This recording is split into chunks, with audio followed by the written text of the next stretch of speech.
however much you've learned, I'm sure you have only just managed to get the basic essentials. Hey guys, what's up?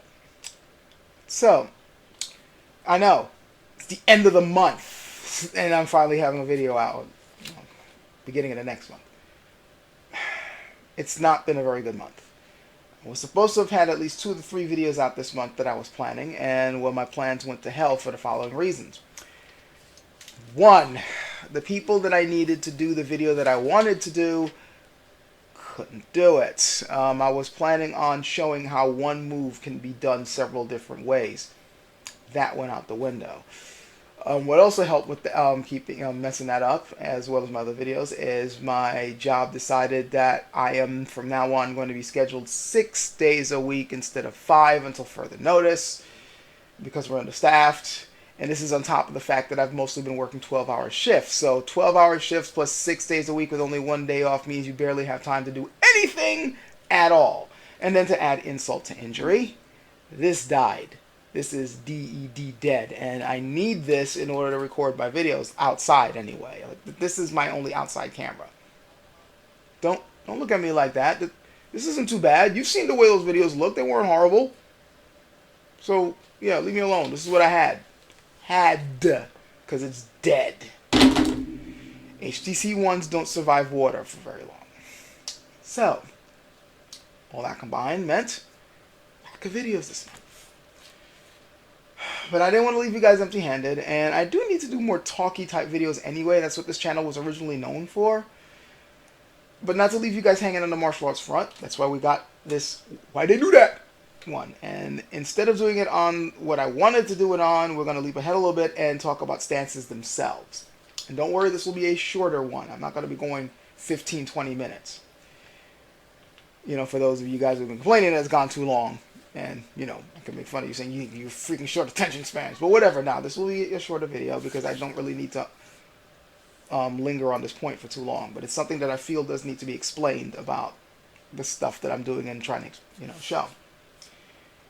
And it's on stance training itself and how stances are actually supposed to be used. Now, I've touched on this before. But I just want to like dedicate it mostly into this video now so we can get it out the way and then everything else will make more sense.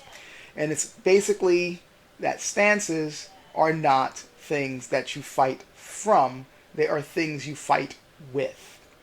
Like, people keep having this misconception that a stance is something that you just, you know, well, at least in Chinese martial arts, you stand in the stance and you wait, and then they attack, and then you have a certain amount of techniques you go from that stance, and you end up in another stance, and then that's how it's done. No. Again, they are things you fight with. As you saw with the last video about the cat stance, the cat stance is shorthand for something. It's shorthand for, hey, you can kick from here. And also, it's a retreating motion. Though you can step into it as well. Usually if you're stepping into it, it's definitely telling you kick as you go into this, or sweep them, or make a certain step a certain way or something, or get inside their defenses. That's something else I need to show, like how to use your leg work to actually get inside, you know, their defense and completely uproot them. All that you can glean from that stance. How you get into that stance depends on the context of the fight. And the same can go for all the different stances. Stances in Chinese martial arts, the best way I can describe it is that there are freeze frames in time. Every stance that you happen to see in from that, you know, the golden rooster on the one leg stance, you know, crane stance, whatever you want to call it. Like that one stance, or the horse stance, which is actually very rarely used in actual fighting, but that's another video in and of itself. Bow and arrow stance, 4-6 stance, all those things are freeze frames in time. With very rare exceptions. Like you can stay in 4-6, you know, and wait with your weapon ready or your hands ready. But once you move, you move. And the way you move is supposed to be done in a very flowing, naturalistic way. I say naturalistic because when you're training in martial arts, you're doing a lot of stuff that you don't intrinsically do every day. You don't really, like, think about how you walk and how you go about your daily life, how you pick an object up, how you open a door, how you get the mail every day. Like, the way we naturally move, we don't really think about it, and it just, we just do it. But when we're doing martial arts, we're doing a whole bunch of techniques in a way that we don't necessarily, unless you're constantly burning it into your muscle memory to the point where you find yourself doing it in your everyday life, you generally don't do that. You don't use Chan Si Jing all the time, aka reeling silk energy. You're not constantly twisting your feet and ankles and hip and waist and arms a certain way just to pick up an object. But they expect you to do that when you throw a punch. You don't necessarily rub your thighs together when you're trying to walk around a certain way, but they expect you to do that in Bagwazhang. And these are things that you're drilling and training in so that when you're fighting, you can do it in a natural way, similar to the way you go about your daily life. And notice that when you go about your daily life, if you catch yourself, one day just catch yourself doing things, and you'll find yourself in awkward positions sometimes, but you don't think about it because you just do it. And you flow from one move to the next, to the next, to the next, from one body position to the next, to the next, to the next. Stances are supposed to be used the same way. You're flowing from one body position into the next, as you're delivering your techniques. And the stances help your techniques to work. Each particular stance works pretty well with a particular move or set of moves, really. And you have to flow in and out of each of them.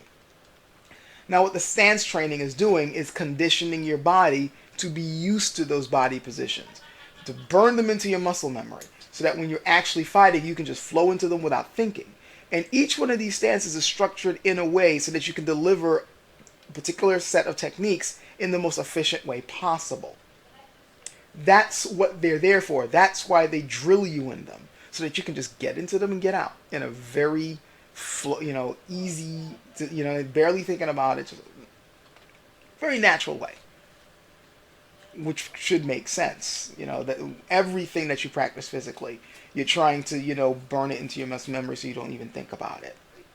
Like driving, the motions that we go through when, put the key in the ignition, of course, put the seatbelt on, check your mirror, all that. And then when you're actually driving, think about when you first started driving. There was so much to pay attention to. It freaked you out, like, I can't look at this, turn this, oh man, my foot's got to be here, wait, brake, all this stuff freaks you out, especially if you're first learning how to drive stick, because now you got 3 pedals to worry about. After a while, you don't even think about it, you just go, you just drive. It becomes one thing. It's no longer a set of different things that you have to worry about when you're driving. It's just, I'm going to drive. Get in, key in the ignition, and off you go. You're not thinking about, okay, this is in this particular gear, I can feel the gear, time to switch to the next one. Up, time to slow down, quickly go to a lower gear, hit the brake. You just do it. Like looking casually over to switch to the next lane, you do it. Speeding up, how to speed up, you just do it. It becomes one thing to you, even though it's made up of several different things. Fighting is the same way. No matter what your discipline, fighting is the same way. And in Chinese martial arts, it's definitely the same. You got all these different things in the beginning that you're training in, and stance training is one of them. All these crazy stances that you got to drill your body into, and it's like, what is this for? And after a while, it's no longer, okay, go into this stance, and then this stance, and then this stance, and then this stance. You just do it. It's time to fight. It's no longer, okay, time to fight, so go into this, and then this, and then this. And now it's, no, I'm just, time to fight. Just like, it's time to drive. So, yeah. Keep that in mind about stances as we, go into the next couple of videos about this. And also, if you look at past videos, just keep that in mind. Stances are freeze frames in an animation. They're, you're just looking at one freeze frame of one moment of transition to the next, and to the next, and to the next. You're supposed to flow in and out of them. Just like walking, taking one step at a time. Without even, barely thinking about it. So, yeah. Got that out the way. I know it's really short. I'm not even too sure how much information I was actually able to, I actually got into, because to me I barely said anything at all, but I did at least want to make sure that was clear. Hopefully the next video I'll actually have something to record with so I can do what I wanted to do. And hopefully I'll have more free time because I keep running out of it. Catch you guys later.